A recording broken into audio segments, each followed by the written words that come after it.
పూర్వమీమాంసా దర్శనములోని అద్వైత భావములు. ఆయా వైదిక కర్మఫలాన్ని అనుభవించడానికి లోకాంతర దేశాంతరాలకు వెళ్ళే ఆత్మ ఒకటి దేహం కంటే భిన్నంగా ఉన్నది అని మాత్రం చెబితే పూర్వమీమాంసకులకు చాలు.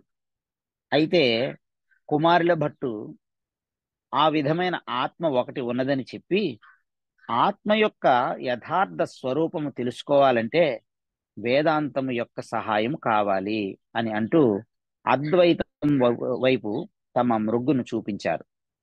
నేను, నాది అనే భావాలు ఆరోపించబడినవే కాని యథార్థములు కావు అనే విషయము సత్యమే అయినా అదంతా సన్యాసులకు మాత్రమే అర్థమయ్యే విషయము.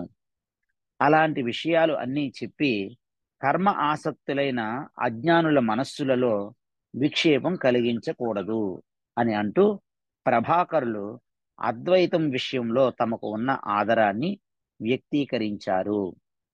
హరి ఓం తత్సత్.